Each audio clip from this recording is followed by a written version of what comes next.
Hello everyone, I welcome you back to this channel civil spotlight. और आज हम start करने वाले हैं मेथड्स ऑफ स्ट्रक्चर एनालिसिस में फोर्स मेथड के स्ट्रेन एनर्जी और Castigliano's theorem. So before beginning our lecture, let me give you a brief introduction about myself. Myself Piyush Sharma and I'm here to help you for the competitive exam. इस lecture को अच्छे से follow up करें। तो अभी तक मैंने सबसे पहले सिर्फ स्ट्रेंथ ऑफ मटेरियल बनाया था। जब स्ट्रेंथ ऑफ मटेरियल बनाया था तो मेरी अप्रोच थी लेक्चर फॉर्मेट में, यानी कि पहले मैं एक लेक्चर की एक चैप्टर को उठाता था। उस चैप्टर के अंदर से मैं फिर जितने भी टॉपिक्स थे सबकी थ्योरी बनाता था और फिर एक स्पेशल लेक्चर बनाता था न्यूमेरिकल का। अब ये बच्चों की फीडबैक के बाद सिर्फ स्ट्रक्चर एनालिसिस जो मैंने सेकंड सब्जेक्ट स्टार्ट किया है यूट्यूब पे, उसमें मैंने चेंजेस ये किए हैं कि जो भी टॉपिक मैं यहाँ पढ़ाऊँगा, जैसे ये मेथड्स ऑफ एनालिसिस है और इसका टॉपिक स्ट्रेन एनर्जी और कैस्टिग्लियानो है, तो इनको पढ़ाते ही ऑल टाइप्स ऑफ क्वेश्चंस जो कि कभी भी कॉम्पिटिटिव एग्जाम में पूछे गए हैं। कौन से competitive exam? GATE, engineering service और एसएससी जेई। इनको मैं इन्हीं के नीचे कंप्लीट कर दूंगा। तो इस वजह से अब आपको कोई न्यूमेरिकल्स का डेडिकेटेड लेक्चर नहीं मिलेगा। तो आप टॉपिक पकड़िए, टॉपिक के नीचे आपको सारे न्यूमेरिकल मिलते चले जाएंगे। अब इस अप्रोच को हम कंटिन्यू करते रहेंगे। तो let's begin our lecture now.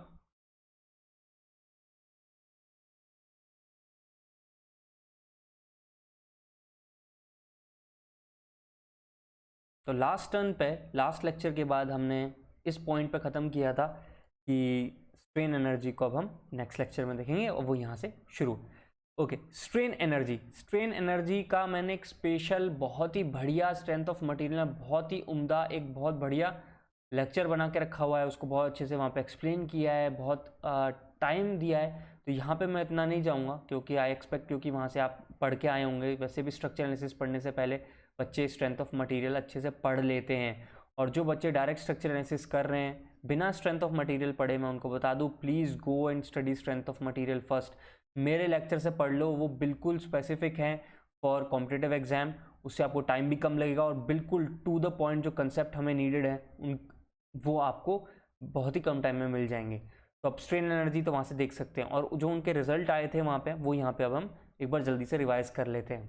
अब स्ट्रेन एनर्जी क्या होती है? It is the internal energy stored in the structure due to applied load and moments. यही हमने पढ़ा है, डिफाइन किया है स्ट्रेन एनर्जी को। तो एक्शियल लोड की वजह से क्या होता है? Half P into delta. अगर डेल्टा डिफ्लेक्शन है और इसको डेल्टा को पी एल बाई ए में रख दो तो P square L by two E. आपको बार बार ऐसे ही पूछता है strain energy due to axial load, आपसे ऑप्शन से मिलेंगे। मैं तो आपको पहले ही बोल चुका, हाफ पी इंटू डेल्टा रखो और डेल्टा को रख के चेक कर लो। बेंडिंग के लिए क्या है? Integration of M X square D X by two I. इसके लिए हमने डिफ्लेक्शन ऑफ बीम में थोड़ा थोड़ा देखा था ये क्यों है। वैसे आप अच्छा रहेगा इसको याद ही कर लो, डेरिवेशन तो हम करने से रहे, ये बात तो मैं पहले भी बोल चुका हूँ। डेरिवेशन होगा नहीं, ये कॉम्पिटिटिव एग्जाम से रिलेटेड लेक्चर्स हैं। तो जिन बच्चों को थोड़ा कन्फ्यूजन है वो बुक्स में देख लें, भाई इसका क्या डेरिवेशन है बेंडिंग का, यही क्यों है। ठीक है, शेयर स्ट्रेस ये मैं एक्सप्लेन कर चुका हूँ। Tau square by two G into D V. D V क्या है? Small volume. ये वॉल्यूम है, वो मेरा वॉल्यूम हमेशा ऐसे ही लिखता हूँ मैं। ये मैंने कई बार बोला भी है, जहाँ जाओगा मैं वो रिप्रेजेंट बार बार बोलता रहूँगा कि भाई ये जो वी ऐसे वी बना के काट देता हूँ मैं, उसको वॉल्यूम मानता हूँ मेरे लिए। नहीं तो वी मेरे लिए वेलोसिटी हो जाती है, कई बार कोई और चीज़ हो जाती है तो मैं कंफ्यूज हो जाता हूँ, इसलिए इसको मैं वॉल्यूम मानता हूँ। अब शेयर फोर्स की बात करते हैं। शेयर फोर्स की वजह से V square by two A G. A is area, G is modulus of rigidity and V is the shear force at that particular section. तो V square into D X two A G. Torsion की वजह से T square by two G I P into L. ये वापस torsion के according है, ये बिल्कुल वही है अपने टॉर्जन की इक्वेशन के हाफ टी इंटू थीटा होती है, फिर T by I P is equals to G theta by L, यही होता है ना। तो अपन थीटा की वैल्यू जो है उसको हटा के रख देते हैं इस इक्वेशन में, तो ये मिल गई, उसको इंटीग्रेट कर देना है बस, और कुछ नहीं है। टॉर्शनल शेयर स्ट्रेस, इसके ऊपर मैंने टॉर्जन के अंदर बहुत अच्छे से बताया कि आपका जो फाइनल आएगा वो क्या होगा? Tau max. ये क्या? शेयर स्ट्रेस है। Tau max square by four G into volume का इंटीग्रेशन। आप कहेंगे सर ये थोड़ा सा कंफ्यूजन होता है कि शेयर स्ट्रेस की वजह से तो tau square by two G into volume और टॉर्शन की वजह से tau max square by 4g into volume. मैं कहूँगा बिल्कुल स्ट्रेन एनर्जी दोनों की अलग अलग हो जाती है थोड़ी सी। यहाँ पे टॉर्शन की वजह से वो हाफ कह लो, शेयर फोर्स की हाफ कह लो, है ना, उतनी हो जाएगी। तो इस चीज़ को भी थोड़ा ध्यान में रखना, कंफ्यूज मत करना। मैं मानता हूँ कि टॉर्जन की वजह से भी शेयर स्ट्रेस आता है और शेयर फोर्स की वजह से भी शेयर स्ट्रेस आता है, पर दोनों की जो इंटीग्रेशन है वो अलग अलग है। तो ये कंसेप्ट है, ये हमने बहुत अच्छे से स्ट्रेंथ ऑफ मटेरियल में डिस्कस किए हैं। अब आगे बात करते हैं होलो शाफ्ट की। होलो शाफ्ट क्या है? होलो शाफ्ट का मैंने बताया था tau max square by 4g, जैसे ऊपर सॉलिड शाफ्ट का था, बस उसमें R naught square plus R I square by R naught square into integration of small volume dv यहाँ पे लिखा हुआ है। तो आर नॉट क्या है? आउटर डायमीटर, आर आई क्या? Inner diameter. तो ये वो चीज़ें हैं जो हम ऑलरेडी डिस्कस कर चुके हैं पिछले लेक्चरों में। इनको मैं जल्दी से बस लाना चाह रहा था कि स्ट्रेन एनर्जी डिफरेंट डिफरेंट चीज़ों की क्या होती है। तो ये वन हुड में आ गए स्ट्रेन एनर्जी के, जो हमने अलग अलग चैप्टरों में अलग अलग लेक्चर्स में देखे थे। अब जो सबसे इम्पोर्टेंट स्ट्रक्चर एनालिसिस की है, जिसपे कई बार छोटे मोटे क्वेश्चन पूछ लेते हैं कि क्या है, वो है strain energy and complementary strain energy. अब ये क्या चीज़ है सर? स्ट्रेन एनर्जी होती है इलास्टिक पॉइंट तक। ये सपोज करो इलास्टिक पॉइंट है और लीनियरली इलास्टिक चल रहा है, वो वाला पॉइंट। ओके, तो area under the curve, area under the curve, इसको तो हम कहते आए, सीखते आए, पढ़ते आए शुरू में फर्स्ट लेक्चर से, सर इसी को स्ट्रेन एनर्जी कह रहे हैं। तो जो कर्व के ऊपर, जो कर्व के ऊपर एनर्जी है, तो यहाँ पे देखो मैंने ये एक्स एक्स करके बनाई हुई है, इस एरिया अंडर द कर्व को हम कहते हैं कॉम्प्लीमेंट्री स्ट्रेन एनर्जी। क्योंकि आप लॉजिकली देखें, जैसे हम 10th-12th में पढ़ते आए थे, वो वर्क डन क्या है? P into F into x. Realistic बात की जाए, एफ इंटू एक्स, तो वहाँ तो हम ऐसा कर्व बना देते थे, तब तो नहीं सोचते थे। बट जब हम मटीरियल्स की बात करते हैं तो हम ऐसे की बात करते हैं। तो इसका मतलब ये वो स्ट्रेन एनर्जी है जो कि स्टोर नहीं हो पाई, ये इमेजिनरी स्ट्रेन एनर्जी भी कहते हैं इसको, इसलिए यहाँ पे इसको लिख रखा है कॉम्प्लीमेंट्री स्ट्रेन एनर्जी, और इसको डिनोट करते हैं यू स्टार से। ओके, तो ये ध्यान रखना। अब ये किसके लिए है सर? ये लीनियर सिस्टम्स के लिए। नॉन लीनियर सिस्टम्स के लिए क्या है सर? नॉन लीनियर सिस्टम्स के लिए देखो, ये नॉन लीनियर कोई कर्व है इलास्टिक पॉइंट तक ही। Okay, so area under the curve is strain energy, area above that curve is complementary strain energy. तो ये वो इंपॉर्टेंट पॉइंट थे जिसके ऊपर कुछ मैंने छोटे छोटे क्वेश्चंस देखे, तो मैंने उसको सोचा यही मेंशन कर दूं। अब हम बात करते हैं स्ट्रक्चर एनालिसिस में यूज़ किए जाने वाले एनर्जी से रिलेटेड सारे मेथड्स की, वो मैं यहीं कर दूंगा, क्योंकि स्ट्रेन एनर्जी की बात की है तो एनर्जी से रिलेटेड बार बार इसी को यूज़ कर करके कौन कौन से मेथड्स आ रहे हैं वो सारे मैं यहीं बात करूंगा। तो सबसे पहला है principle of virtual work for deformable bodies. Mark my word, I am not talking about the rigid body, I am talking about deformable bodies। तो इसके लिए मैंने लेक्चर बनाया स्पेशली वर्चुअल वर्क का, जिसमें आप सारे कन्फ्यूजन दूर किए हैं, बाकायदा छोटी छोटी चीज़ों को क्लियरिफाई किया है, डायग्राम्स बना के छोटे मोटे डेरिवेशंस भी दिखाए हैं मैंने वहाँ पे। तो वहाँ पे प्लीज़ लेक्चर चेक करें, लेक्चर L2 पार्ट 1 प्रॉपर मैंने वर्चुअल वर्क का बनाया, उसमें सब कुछ है। तो वो डिफॉर्मेबल बॉडीज़ का पार्ट वहाँ से आपको समझ में आ जाएगा। अब बात करते हैं work done on a member की। अब आते हैं work done due to external load. अब बात करो, ठीक है, if load acts on member and produces delta in its line of action, then, मतलब यहाँ पे एक सिंपली सपोर्टेड बीम है, कहीं पे भी रैंडमली किसी भी बी पे फ्रॉम दिस और कहो ए फ्रॉम अदर एंड, हमने एक लोड लगा दिया पी, इसके बिलो क्या है? डिफ्लेक्शन आया, डेल्टा आया। तो वर्क डन क्या हुआ? Half P into delta. जितना वर्क डन किया गया है वही तो आपकी इंटरनल एनर्जी की तरह स्टोर होगा, ये तो हमने पढ़ा ही है। तो यही वर्क डन और यही क्या है? इंटरनल एनर्जी है। ये इसलिए लगाया मैंने यहाँ पे, आपको रिवाइज करा दूँ, क्योंकि मैं बार बार यूज़ करने वाला हूँ इन चीज़ों को आगे। ओके, सो याद दिलाने के लिए मैंने ये चीज़ यहाँ पे मेंशन की है। और कई लोग बहुत भूल भी जाते हैं, डायरेक्टली पढ़ते, तो उनको भी बताना चाह रहा था कि वर्क डन ड्यू टू, कहीं भी डेल्टा हो हमें उसी से मतलब है, लोड के अंदर वाले उसी को वर्क डन कहेंगे। ऐसा नहीं कि सेंटर पे लोड कुछ और था और यहाँ लोड कुछ और है तो हमें यहीं वाले लोड से मतलब है, सेंटर के ऊपर कोई लोड नहीं है तो कोई लेना देना नहीं होगा।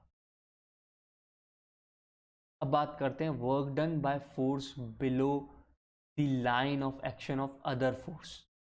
ओके, जैसे कि सपोज कीजिए कि P यहाँ पे है, अभी तो मैंने जो ये डेल्टा था ये P के नीचे था, बट P जो है पहले P लगाया था इस किसी पॉइंट से Q पे, डिफ्लेक्शन हुआ डेल्टा, ठीक है सर, यहाँ डेल्टा हो गया। बाद में P के साथ मैंने Q और लगा दिया पॉइंट Q पे, तो P की वजह से जो डेल्टा हुआ वो तो यहाँ ही गया, प्लस इस Q की वजह से भी स्मॉल डेल्टा मैंने यहाँ पे मेंशन कर दिया। तो work done by force Q क्या होगा, work done by force Q होगा Q into delta plus half into Q into ये वाला डेल्टा। समझ रहे हो, क्योंकि Q की वजह से ये वाला डेल्टा आया था, तो ये half into Q into delta रहेगा, और ये वाला जो है डेल्टा ये P भैया की वजह से आया था, असली वर्क तो इसने P पे किया है, तो P की वजह से तो ये हाफ P इंटू जो भी इसके नीचे होता वो आता। तो उस तरीके से Q ने नहीं बनाया इस डेल्टा को, तो इसमें पूरा वर्क डन हाफ नहीं होगा, पूरा ही होगा Q इंटू डेल्टा होगा। ये मैंने कहाँ एक्सप्लेन किया है, प्रिंसिपल ऑफ वर्चुअल वर्क में बहुत अच्छे से एक्सप्लेन किया हुआ है। देखो एक बार मैं दिखा भी देता हूँ ब्रीफली दोबारा से।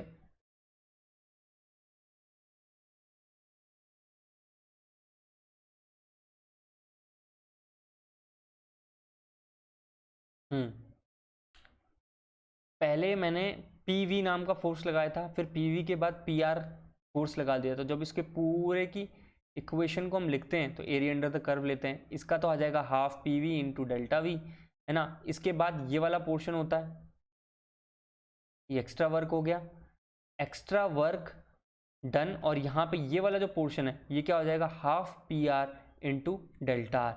फिर यही तो हमने इक्वेशन में लिखा था। तो यहाँ पे हमें देखने को मिलता है कि एक एक्स्ट्रा वर्क कर दिया है जो बाद में फोर्स लगा है, उसके लिए हम हाफ से मल्टीप्लाई नहीं करेंगे। इस डेरिवेशन को आप चेक कर सकते हैं, लेक्चर 2 में पढ़ा है, बहुत अच्छे से मैंने एक्सप्लेन किया हुआ है। तो उस चीज़ को बस क्विकली रिवाइज कर रहा था कि एक तो होता है कि उस लोड ने खुद वर्क किया तो हाफ P इंटू डेल्टा, पर पहले एक लोड ने वर्क किया, फिर बाद में उस पॉइंट पे एक और लोड लगा दिया, तो उस लोड का वर्क प्लस ऑलरेडी डेल्टा होने की वजह से क्या वर्क डन हुआ है उस फोर्स का, वो वर्क, वो दोनों आपस में ऐड हो जाएंगे। तो वो बताने के लिए मैंने यहाँ पे ये क्वेश्चन लिखी थी। अब बात करते हैं स्ट्रेन एनर्जी का एक एप्लीकेशन है, यहाँ कहूँ वर्चुअल वर्क का एक्सप्लेनेशन है, सब कुछ वही है। तो सबसे पहले जो हम यूज़ करेंगे वो है कैस्टिग्लियानोज सेकंड थ्योरम। सीधे सीधे मैं इसको बकवास अपने वर्ड्स में ना लिखूं, बुकिश लैंग्वेज में, तो मैंने सिंपल लैंग्वेज में लिखा है, partial derivative of strain energy with respect to force gives the displacement in the direction of force. सीधी बात, क्लीन बात कि भाई ये P फोर्स लगाया है, इसकी स्ट्रेन एनर्जी लिखो, पूरे एक सेक्शन के लिए लिख दी सर, उसको डिफरेंशिएट कर दो इसी अप्लाइड फोर्स से, तो हमें डेल्टा मिलेगा किसकी डायरेक्शन में और किस पॉइंट पे, हमें मिलेगा इन the same direction of force. यहाँ पे फोर्स जो है नीचे की तरफ था, तो यहाँ डिफ्लेक्शन नीचे की तरफ हो गया, and in the at the same point of applied force, जहाँ पे फोर्स अप्लाई होगा ना उसके नीचे ही उसी डायरेक्शन में डिफ्लेक्शन मिलेगा, यहाँ कहूँ डिस्प्लेसमेंट मिलेगा, जो भी है वो मिलेगा। तो ये हो गया। उसी तरीके से अगर मोमेंट लगाया है तो अगेन इसकी पूरी की पूरे की क्या लिखोगे, स्ट्रेन एनर्जी लिखोगे, उसको डिफरेंशिएट कर दो मोमेंट से, तो इस पॉइंट पे आपको क्या मिलेगा, जहाँ पे मोमेंट लगाया है सर मिलेगा मुझे रोटेशन, और किस डायरेक्शन में मिलेगा सर, जिस डायरेक्शन मूवमेंट है, मूवमेंट का इस डायरेक्शन में तो रोटेशन भी आ गया इसी डायरेक्शन में। और इसी चीज़ को अच्छे से समझाने के लिए कि बच्चे कभी कंफ्यूज ही ना हो, मैंने Q पॉइंट पे कहीं बीच में इस पर टेढ़ा फोर्स लगाया है, जब मैं इसकी वजह से पूरी स्ट्रेन एनर्जी लिखूंगा पूरे बीम के अंदर U, उसको डिफरेंशिएट करता हूँ Q से, तो हमें क्या मिलना चाहिए, सेम डायरेक्शन में Q मिलना चाहिए, below that point Q, below that point Q in the same direction. ये देखो हमें क्या मिल गया, डेल्टा Q। तो हमेशा जहाँ पे भी लोड चाहिए वहाँ मानो पॉइंट लोड मानो, और उसको पूरी की पूरी स्ट्रेन एनर्जी निकालो, उसको डिफरेंशिएट कर दो, तो आपको उसका पॉइंट का क्या मिल गया, डिफ्लेक्शन मिल गया। अब मुझसे कोई कहता है कि जैसे कि मैंने ये ऊपर वाला लिखा था, ये एक पहले फोर्स लगाया फिर उसके ऊपर एक एक्स्ट्रा फोर्स लगा दिया, ये वाला काम हो जाता है, तो क्या होता है, तो वो वाला भी यहाँ करने की कोशिश की। फाइंड द डिस्प्लेसमेंट एट सी, सी पे कोई बताना है कि भाई ये डिस्प्लेसमेंट कितना है, तो ये पी है, ये डिस्प्लेसमेंट है, निकालना था। तो स्ट्रेन एनर्जी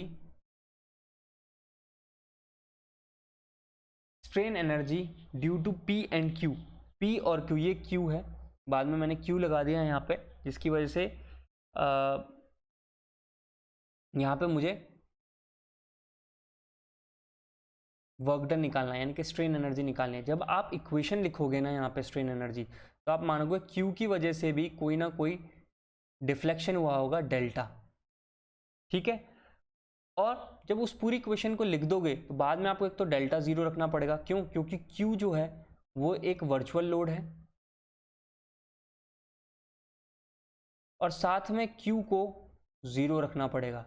ये वाली चीज़ें मैंने डिफ्लेक्शन ऑफ बीम में बहुत अच्छे से एक्सप्लेन भी की हुई हैं। पूरी इक्वेशन लिखो और डिफरेंशिएट करो क्यू के रिस्पेक्ट में, और क्यू को ज़ीरो रख दो, तो आपको क्यू के नीचे in the direction of Q मिल जाएगा, डिस्प्लेसमेंट मिल जाएगा, जो कि एक्चुअली किस वजह से आया होगा? पी की वजह से आया होगा। क्यों? क्योंकि हम डायरेक्टली तो नहीं लिख सकते। अब इसका वर्क डन लिखने जाऊंगा या कहूँ इसकी स्ट्रेन एनर्जी लिखने जाऊंगा तो कैसे लिखूंगा? नहीं लिख सकता हूँ। तो इन जनरल हम बोलते हैं कि हम एक इमेजिनरी लोड लगा रहे हैं क्यू, कहाँ पर? जहाँ पर मेरे को डिस्प्लेसमेंट निकालना है। कहाँ निकालना था सर? पॉइंट सी पे निकालना था। पॉइंट सी पे मैंने एक इमेजिनरी लोड लगा दिया। अब बाय लॉजिक जो मैंने यहाँ बताया, आपको मानना पड़ेगा डेल्टा है, तो आप ये मान लो वर्चुअल लोड है, और बाद में इसको क्यू को तो मैं ज़ीरो रख ही रहा हूँ, तो डेल्टा तो वैसे ही जो आने वाली टर्म है वो वैसे ही ज़ीरो हो जानी है, तो छोड़ दो उसको। तो हम लिखते नहीं है इन जनरल उसको, बट बेटर होगा आप यूँ रिप्रेजेंट कर देना हाफ क्यू इंटू डेल्टा, और बाद में यूँ लिख देना हाँ भाई ये ज़ीरो हो गया। वो ज़्यादा अच्छा रिप्रेजेंटेशन होता है सब्जेक्टिव में, उससे नंबर नहीं कटेंगे आपके। बट यहाँ P Q into delta C, Q into delta C, sorry मैं ये कह रहा हूँ क्यू की वजह से आया डेल्टा सी, हम निकाल सकते हैं by finding the Q U, यानी कि स्ट्रेन एनर्जी किस वजह से आएगी? पी एंड क्यू की वजह से आएगी। स्ट्रेन एनर्जी किसकी वजह से आएगी? पी एंड क्यू की वजह से आएगी। उस स्ट्रेन एनर्जी को क्यू के रिस्पेक्ट में डिफरेंशिएट करूंगा और क्यू को जीरो रख दूंगा, तो मुझे क्या मिल गया? डिस्प्लेसमेंट एट सी पॉइंट मिल जाएगा, जिसे मैंने डेल्टा क्यू से भी रिप्रेजेंट कर दिया है, डिस्प्लेसमेंट एट सी मिल जाएगा। ये सब चीज़ें तो हमने न्यूमेरिकल में करके देखी हुई है। अब इसके एक फर्स्ट थ्योरम भी है। अब आप कहेंगे सर आप पहले सेकंड थ्योरम पढ़ा दिया, फर्स्ट थ्योरम देखो, सबसे पहले फर्स्ट थ्योरम आई थी जिसका रिलेवेंस इतना नहीं था, बाद में सेकंड थ्योरम आई, तो सेकंड थ्योरम बहुत ज़्यादा रिलेवेंट हुई। फर्स्ट थ्योरम है यूजफुल है, बट सेकंड थ्योरम जितनी नहीं, इसलिए बच्चों को पहले सेकंड थ्योरम पढ़ाई जाती है।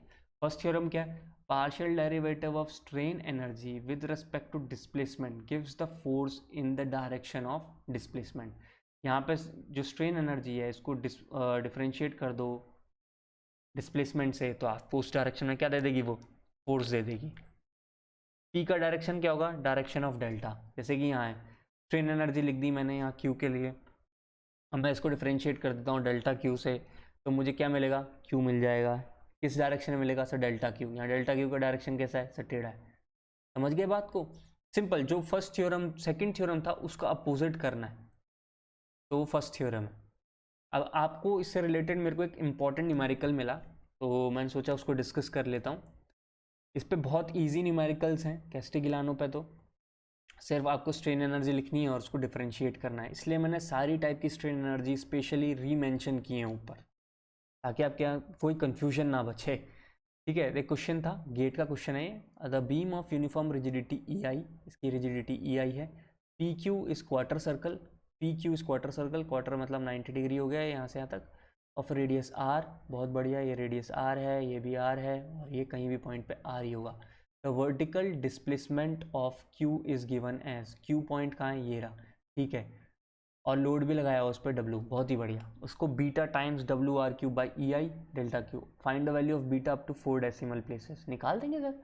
हमारे को अभी अभी मैंने कैस्टिग्लियानो में बताया सर, आपको तो स्ट्रेन एनर्जी लिखनी है पूरी की पूरे बीम के लिए या पूरे सेक्शन के लिए, उसको डिफरेंशिएट कर देना है उस पॉइंट पे लगने वाले कॉन्सेंट्रेटेड लोड से, तो हमें क्या मिल जाएगा सर?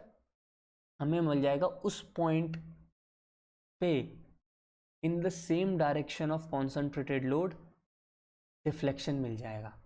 तो स्ट्रेन एनर्जी लिखना शुरू करते हैं, तो टोटल स्ट्रेन एनर्जी लिखी जाएगी, total strain energy due to moment. Due to movement only, ये मैंने स्पेशल मेंशन किया हुआ है क्योंकि आपको वैसे तो बता दिया था मैंने, पर एक बार और बता देता हूँ कि हम स्ट्रेन एनर्जी लिखने वाले हैं यहाँ पे सिर्फ और सिर्फ ड्यू टू मूवमेंट की। शेयर फोर्स और एक्शियल लोड की वजह से हम कोई भी स्ट्रेन एनर्जी नहीं लिखते हैं क्योंकि वो नेग्लिजिबल होती हैं as compare to bending effect के।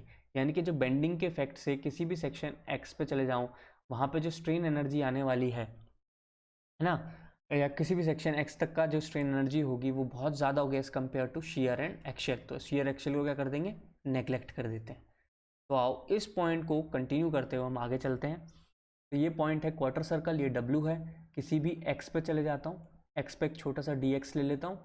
तो डी एक्स लिया है तो ये एक्स वाला जो पोर्शन है ये थीटा एंगल पे है, तो ये कितना हो गया, डी थीटा हो गया। ठीक है, तो थोड़ा सा ट्रिग्नोमेट्री भी लगा लो या इसका कंपोनेंट डिस्टेंस को रिजोल्व कर लेते हैं। ये आर था, ये क्या हो गया, आर कॉस थीटा। ये क्या हो गया, आर साइन थीटा। मैंने यहाँ R sine theta R cos theta लिख दिया। ठीक है, मुझे अब स्ट्रेन एनर्जी का फॉर्मूला है जो मैंने ऊपर लिखा था उसी को दोबारा लिखता हूँ। Integration of M X square D X over 2EI। जब मैंने ये लिखा था ना, मैंने वहाँ पे उसको डी एक्स लिखा था। एक्स मतलब लेंथ इन द बीम, यही चल रहा था हमारा, तो हम लेंथ इन बीम के हिसाब से देखेंगे। Okay, so movement at X क्या है, W इंटू दिस डिस्टेंस, ये क्या है, आर साइन थीटा। तो W into R sine theta हो गया। अब यहाँ पे जो dx है इसको हटाना पड़ेगा क्योंकि ये थीटा में आ गया, मैं एक्स में तो कुछ कर नहीं सकता हूँ, मूवमेंट एक्स में एक्स है ही नहीं, तो मैं इंटीग्रेट कैसे करूँगा dx के रेस्पेक्ट में, तो थीटा में उसको कन्वर्ट कर लेते हैं। तो theta D theta is equal to D X by R, so D X is equal to R D theta. ये भी मिल गया सर, बहुत ही उम्दा। अब इसको इंटीग्रेट करते हैं, रिप्लेस कर देते हैं dx को आर डी थीटा से, और ये मूवमेंट का स्क्वायर है तो W square R square sine square theta over 2EI। इसको इंटीग्रेट करना है कहाँ से कहाँ, अब थीटा के रिस्पेक्ट में इंटीग्रेट करना है, तो यहाँ से यहाँ, यानी कि 0 से π/2, 0 से सर π/2 तक कर दिया, 90 डिग्री तक इंटीग्रेट कर दो। अब तो कुछ बचता नहीं है इसमें। अब इंटीग्रेट करने गए तो अच्छा, इंटीग्रेट करने से पहले अपन ने यही इसको पार्शियल कह सकते हो, पार्शियली डिफ्रेंशिएट कर सकते हैं। ये मैथमेटिक्स में अपन ने 12th में भी पढ़ा है और इंजीनियरिंग फर्स्ट ईयर में भी पढ़ा है कि आप इंटीग्रेशन में भी जो इंटीग्रेशन करें, इतनी मेहनत करो, उससे पहले ही मेरे ख्याल से डिफ्रेंशिएट कर लो ताकि आपका जो अंदर है वो कम हो जाए बर्डन, सीधी सी बात ही है। तो हमें इसको डिफ्रेंशिएट किसके रिस्पेक्ट में करना है, डब्ल्यू के लोड के रेस्पेक्ट में करना है। मैं लोड के रेस्पेक्ट में इसको डिफरेंशिएट करने जाऊंगा, ये कोई भी डिफरेंशिएट नहीं होगा, सिर्फ बचा ये 2W। ये जो डब्ल्यू स्क्वायर इसका क्या बचा, 2W, 2 से 2 cancel, W R cube EI sine square theta D theta. W एक कांस्टेंट है, आर क्यूब बाहर निकाल दो, EI बाहर, तो 0 से π/2 sine square theta. Sine square theta को कैसे इंटीग्रेट करते हैं, 1 minus cos 2 theta divided by 2 की फॉर्म में, उसको इंटीग्रेट कर दो तो we get the answer as π/4। π/4 की वैल्यू ये रही, और उससे बाद में हम न्यूमेरिकली लिखते गए। तो मैंने ये क्वेश्चन सिर्फ इसलिए लिया है आपको बताने के लिए कि देखो, ऑल्दो ऐसे क्वेश्चन हम डिस्कस कर चुके हैं डिफ्लेक्शन ऑफ बीम में भी, बट एक रिमाइंडर कि भाई अगर आपको मिलता है तो आप ऐसे ही करें। ये स्पेसिफिकली मैंने रेडियस वाला ले लिया था, वैसे इजी क्वेश्चन ही है, बट फिर भी आगे एक बार अच्छे से दिखा दें तो अच्छा रहेगा, इसलिए ये क्वेश्चन लिया था। अब बहुत सारे क्वेश्चंस हैं छोटे छोटे, अब मैं आपको दिखाता हूँ। ये इंजीनियरिंग सर्विस और गेट से उठाए हुए और SSC JEE से क्वेश्चन है। The unit load method used in structural analysis is, देखो मैंने आपको बोला था कि यूनिट लोड मेथड कौन सा होता है, सर फोर्स मेथड होता है। ठीक है, उससे भी पूछ सकते थे यूनिट लोड मेथड कौन सा है, किस टाइप का है। ठीक है, ऐसी चीज़ें आती हैं। अब देखो ऑप्शंस क्या, applicable only to indeterminate structures. Okay, option B क्या है, another name of stiffness matrix. Stiffness matrix कौन सी होती है, डिस्प्लेसमेंट। ठीक है, डिस्प्लेसमेंट है, नहीं हटाओ इसको। Extension of Maxwell reciprocal theorem, ये मैं नीचे पढ़ाऊंगा अभी अच्छे से, पर मैं आपको बता सकता हूँ ये इसका बिल्कुल भी एक्सटेंशन नहीं है, अभी बता देता हूँ। डिराइव्ड फ्रॉम कैस्टिगिलानोस थ्योरम, ये बिल्कुल सच बात है, ये ऑप्शन डी है। ये तो मैंने स्पेसिफिकली आपको कह सकते हो थ्योरी और एक न्यूमेरिकल पार्ट पढ़ाने के लिए कराए कि फालतू का आपका बर्डन कम हो जाए। देखो क्या होता है, अपन ने कैस्टिग्लियानो में क्या पढ़ा सर, मोमेंट की वजह से आप स्ट्रेन एनर्जी लिख दो। मोमेंट ही क्यों, क्योंकि सर शेयर फोर्स और एक्शियल लोड इनकी वजह से वो नेग्लिजिबल होता है एज कम्पेयर टू बेंडिंग, तो बेंडिंग का लिख दिया। अब इसको डिफरेंशिएट करते हैं हम पॉइंट लोड से, तो आई गॉट दिस थिंग, ठीक है। अब यूनिट लोड में क्या होता है, आप बुक्स में पढ़ेंगे, वो यूनिट लोड लगाते हैं 1 किलो न्यूटन का, और फिर उसको स्ट्रेन एनर्जी लिखते हैं। तो आप जो काम करते हैं ना मैथमेटिकली, ये जो डिफरेंशिएटेड फॉर्म में आती है, वो 1 किलो न्यूटन वाले पोर्शन के बराबर ही आती है। तो जनरली आपको बुक्स में ये जो डेल एम और डेल पी जो मैं लिखता हूँ यहाँ पे, उसको स्मॉल एम से रिप्रेजेंट करा मिलेगा। आप मैथमेटिकली जो कैस्टिग्लियानो का प्रोसीजर है उससे अलग मत करना। जब भी आप कैलकुलेट करते हो ना, ये लिख देते हैं कि solve it by unit load method, तो हैप्पीजार्ड होने की ज़रूरत नहीं है। वही P अज्यूम करें जैसे मैं अज्यूम करता हूँ, या Q अज्यूम करें, या गिवन P जो है या गिवन W है उसको उठाएं, वही del M over del W लगाएं और आराम से उसको स्मॉल m लिख दें और सॉल्व कर दें, आपका आंसर गलत नहीं होगा। मैंने यही बात बोली है, 1 किलो न्यूटन के रिस्पेक्ट में रखा है। मैथमेटिकली ये जो पोर्शन है ना, सेम इफेक्ट देने वाला है 1 किलो न्यूटन वाले के, ये बात मैंने बोली है और यहाँ लिख भी दी है। तो आपसे कोई पूछता है कि इनमें से कौन सा यूनिट लोड मेथड है, तब ये ज़रूर याद रखना कि m और स्मॉल m लिखा हो उस वाले को ही लेना, तब इसको मत ले लेना, क्योंकि हमने रिप्रेजेंटेशन ये वाला जो रखा हुआ है ये कैस्टिग्लियानो के लिए, और ये वाला बकायदा निकल के आया है, स्टैंडर्डली नोट किया गया है यूनिट लोड के लिए। तो आप यूनिट लोड के लिए हमेशा यही नोटेशंस यूज करें। अब एक और क्वेश्चन देखते हैं।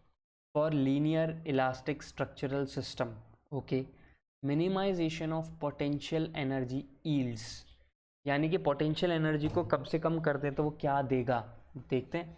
कॉम्पैटिबिलिटी इक्वेशन, कॉम्पैटिबिलिटी इक्वेशन क्या थी, डिस्प्लेसमेंट वाली इक्वेशन। अच्छा, इक्विलिब्रियम रिलेशन, यानी कि force summation of forces zero, okay. Strain strain energy equation, okay. Force displacement equations, okay. देखो सीधी सी बात ये है, आप कोई भी एनर्जी है, अभी अभी मैंने देखी यहाँ पे,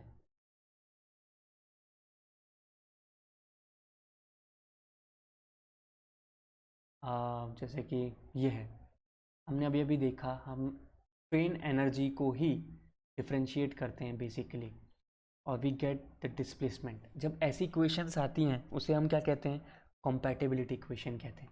तो स्ट्रेन एनर्जी का डिफरेंशिएशन हमें क्या दे रहा है, कॉम्पैटिबिलिटी इक्वेशन दे रहा है। क्या कर रहे हैं हम, डिफरेंशिएट करके क्या करते हैं, मिनिमाइज ही तो करते हैं डिफरेंशिएट करके, यही तो हम करते हैं, मैथ्स का बेसिक फॉर्म ही यही है। तो इसको पार्शियल डिफरेंशिएट करके हम मिनिमाइज करने की तो कोशिश करते हैं। तो पोटेंशियल एनर्जी भी एक तरह की स्ट्रेन एनर्जी कहलाएगी। उसको मिनिमाइज करने जाओगे, यानी कि पार्शियली डिराइव करने जाओगे, तो आप एक डिफ्लेक्शन पाओगे, और ऐसी इक्वेशन जहाँ पर deflection with respect to other thing से लिंक्ड होती है उसको हम कॉम्पैटिबिलिटी इक्वेशन कहते हैं। इसका ऑप्शन क्या है, ए है। अच्छा, क्या क्वेश्चन है, अगला क्वेश्चन ये है, असर्शन और रीजन का है। The concept of strain energy can be use to analyse a statically indeterminate structure. ये तो बात सही है, हम अभी अभी स्टैटिकली इनडिटर्मिनेट स्ट्रक्चर को ही तो एनालाइज कर रहे हैं। Reason, there is a direct relationship between strain and deflection cost in it, बिल्कुल वही तो है, del U over del P is equals to delta. तो ये करेक्ट एक्सप्लेनेशन हुआ कि नहीं हुआ, या तो इसका क्या आंसर हो गया, ए। डिटर्मिनेट और इनडिटर्मिनेट किसी के लिए भी आप यूज़ कर सकते हैं, बात सही है, स्ट्रेन एनर्जी को। और रीज़न हमें पता ही है, अभी अभी हमने। एक और क्वेश्चन है असर्शन रीजन से। In the analysis of rigid frames, okay, the usual practice is to consider strain energy due to flexural only. मैंने कहा अभी अभी समझाई थी ये बात, तो हाँ, क्यों, क्योंकि वो एक्शियल और शेयर का इफेक्ट कैसा होता है, नेग्लिजिबल होता है। देखते हैं इसका रीज़न क्या दिया। The strain energies due to shear and axial is considered negligible. देखो वो इतनी सी बेसिक अजम्पशन की बात भी क्वेश्चन बन के आई है, और मैं आपको बता रहा हूँ ये क्वेश्चन कई बार रिपीट हुआ है इंजीनियरिंग सर्विस में, कई बार एसएससी जेई में, और एक आधी बार शायद इनडायरेक्टली पूछा गया है गेट के अंदर भी। तो ऐसी चीज़ों पे भी क्वेश्चंस बनते हैं, इसलिए मैंने क्वेश्चन चूज़ किया था। इसका आंसर क्या है, A. The strain energy due to loading in cantilever beam shown in figure is, strain energy पूछिए मुझसे, स्ट्रेन एनर्जी, ठीक है। स्ट्रेन एनर्जी क्या होगी सर, मूवमेंट निकालेंगे और इस वाले में लग देंगे, हमें शेयर से और एक्शियल से कोई लेना देना नहीं है। तो हम किसी भी एक्स पे जाएंगे, P इंटू एक्स हमारा क्या हो गया सर, ये इसका ऐसे और जिसका रिएक्शन ऐसे, ऐसे वाले को हम क्या मानते हैं, सैगिंग, हॉगिंग, सॉरी हॉगिंग मानते हैं, ऐसे वाले को क्या मानते हैं हम, हॉगिंग। और हॉगिंग ऐसा वाला होता है तो वो कैसा होता है, नेगेटिव। तो मोमेंट का क्या हो गया, माइनस पी एक्स आ गया। अब हमारा क्या है, इंटीग्रेशन ऑफ, यू ही तो integration of M X square D X by 2EI, 2EI तो कांस्टेंट है, बाहर निकाल दो, P square X square cube रख दो, और कहाँ से कहाँ तक, लेंथ एक्स की वैल्यू कहाँ से कहाँ जाएगी, 0 से एल तक जाएगी, तो 0 से एल रख दिया, आंसर निकल के आ गया। एक और क्वेश्चन देखते हैं, the principle of minimum strain energy is, the principle of minimum strain energy is, okay, minimum कैसे निकालोगे सर, डिफरेंशिएट करके तो निकालते हैं यहाँ पर,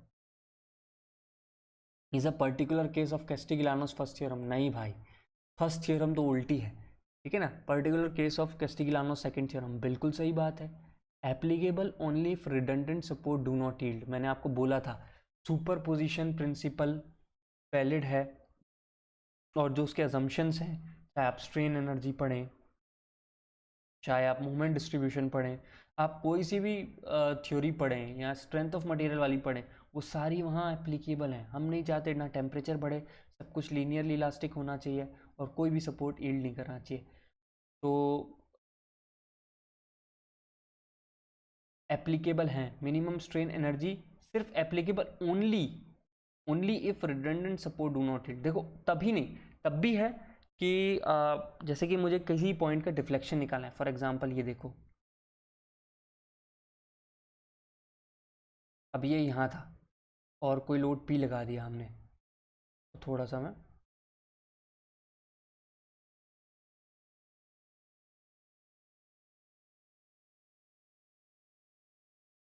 ओके, अभी जितनी भी हमने सुपर पोजिशनिंग प्रिंसिपल पढ़ा था वो तब एप्लीकेबल था, बट जब हम मिनिमम स्ट्रेन एनर्जी की बात करते हैं, मैंने कोई लोड लगाया पी, सपोज करो उस पी की वजह से ये थोड़ा सा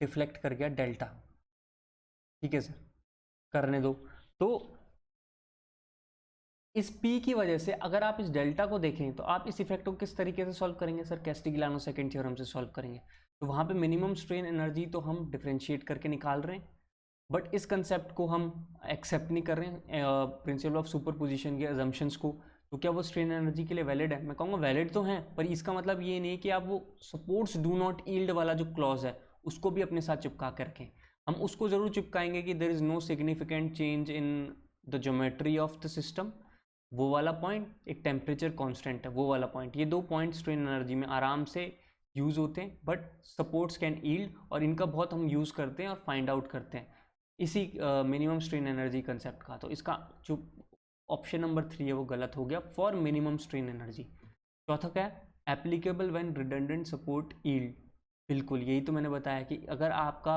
रिडंडेंट सपोर्ट यानी कि जिसको निकालना चाहते हो वो भी यील्ड कर जाए तब भी आप निकाल सकते हो मिनिमम स्ट्रेन एनर्जी कंसेप्ट से। तो मिनिमम स्ट्रेन एनर्जी बहुत बार ऐसे क्वेश्चंस मिलेंगे कि आपको मिल जाए और रिडंडेंसी 1 हो तो आराम से लगाओ, ठीक है। एक इंपॉर्टेंट पॉइंट है, तो इसमें क्या हो गया, 2 एंड 4 आंसर हो गया, तो 2 एंड 4 है। अच्छा, अब मैंने कुछ एक इंपॉर्टेंट पॉइंट लिखा होगा, for large number of set of arrangements the set which has minimum strain energy is the best set of arrangement of members and can be check by strain energy theorem. क्या कहना चाह रहा हूँ यहाँ पे, suppose करो आपको हम ये मेंबर्स दे देते हैं, तो अपन क्या पढ़ते हैं, इनको इसी तरीके से अरेंज करते हैं, आप इनको और भी तो किसी वे में अरेंज कर सकते थे, सीधा सीधा जोड़ सकते थे, आप इनको सीधा सीधा जोड़ सकते थे, ऐसे अरेंज करने के बजाय नंबर ऑफ मेंबर्स को ऐसे अरेंज कर सकते थे, कुछ भी ऐसे, तो आपने मतलब ऐसे ही क्यों अरेंज किया सर, ऐसा इसलिए अरेंज किया गया क्योंकि इसमें इस सेट में, पर्टिकुलरली इस सेट में आपको मिनिमम स्ट्रेन एनर्जी मिलती है, आपको अचीव होती है मिनिमम स्ट्रेन एनर्जी, जो कि बहुत ज़रूरी है। अगर आपकी स्ट्रेन एनर्जी मिनिमम है, इसका मतलब आपका जो पार्शियल डेरिवेटिव होगा वो क्या आएगा, कम आएगा, या कहूँ ज़ीरो आएगा। अगर ज़ीरो आएगा तो वो स्ट्रक्चर कैसा है, ज़्यादा स्टेबल है, वो यील्ड नहीं कर रहा है, तो वो बेस्ट सिचुएशन हुई हमारे लिए फॉर द कंस्ट्रक्शन। तो Castigliano's second theorem basically helps in finding the deflection which has to be minimum and can be zero for minimum strain energy, बिल्कुल जो मैंने बात बोली वही यहाँ पे मैंने लिखी हुई है।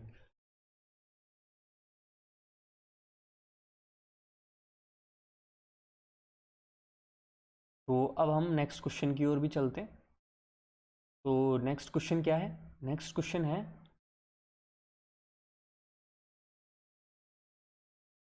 Consider the following statements. हाँ बताएं। सबसे पहला question, the total potential energy sum of strain energy and potential energy.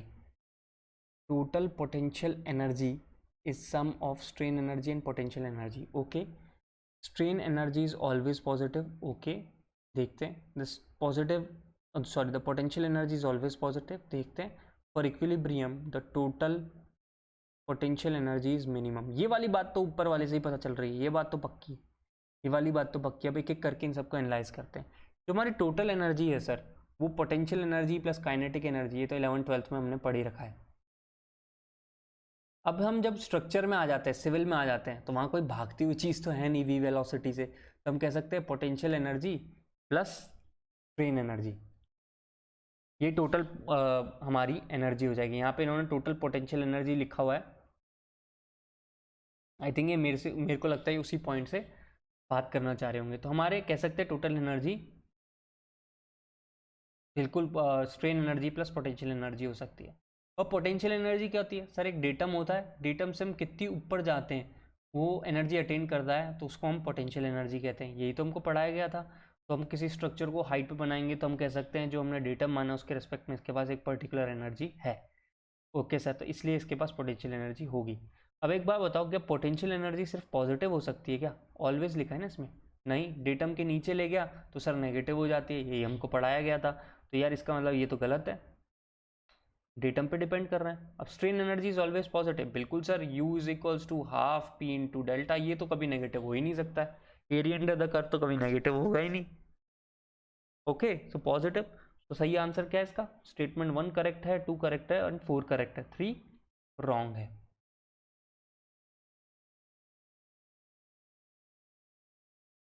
तो अब हम नेक्स्ट क्वेश्चन की ओर भी चलते हैं। नेक्स्ट क्वेश्चन क्या है?